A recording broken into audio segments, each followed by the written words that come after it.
evaluate the integral of sine x cosine x dx over 4 plus sine to the fourth x. So I will rewrite this first as the integral of sine x cosine x dx over 4 plus, so the sine to the fourth x, I will write it as sine squared x quantity squared. Because by power to power law of exponent, sine squared x squared is also the same as sine to the fourth x. And then, I will let t be equal to sine squared x.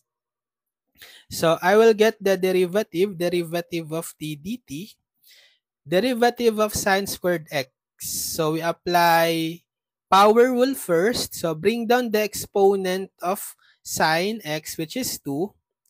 And then copy the base sine x. So, power rule, subtract 1 from the exponent.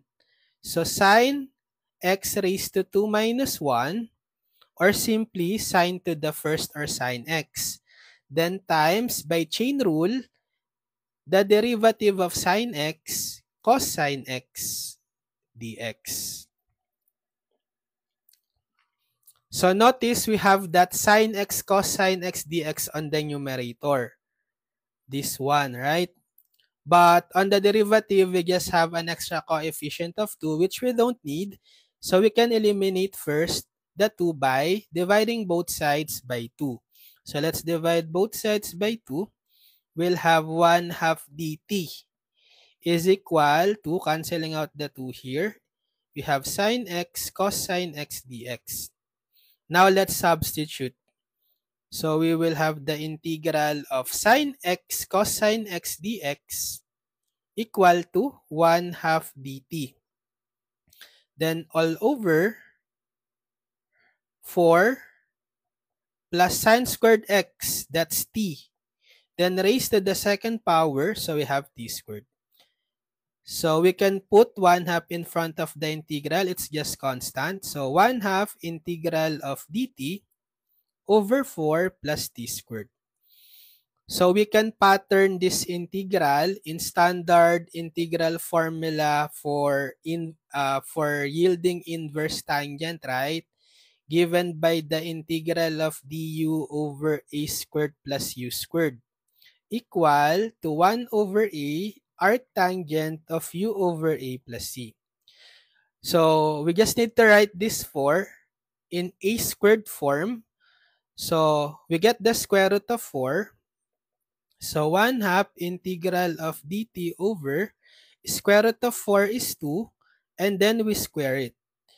Because 2 square is equal to 4. We just transform this in terms of a squared form. Okay? Then copy plus t squared. So if you pattern the given integral to standard integral formula, we have we have a equal to 2, the constant base. And we have u equal to t, the variable base, right? So if you get the derivative of u, du, derivative of t, dt, substitute 1 half integral of dt equal to du over 2 squared. So 2 is a, so we will have a squared plus t, which is u, and then squared, we have u squared. So since we now have the standard integral formula of this form, its value should also be equal to 1 over a arctan u over a, right? So 1 half integral of this is 1 over a arctangent u over a plus c. And then substitute the values of u and a. So a is 2 and u is t.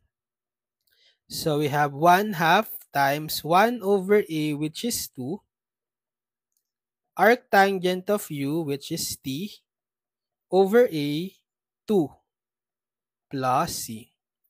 So we multiply 1 half times 1 half, 1/4. 1/4 times arctangent of t over 2 plus c.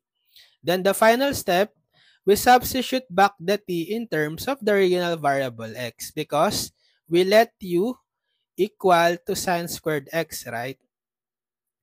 So the final answer will be 1/4 arctan of t, which is sine squared x over 2 plus c.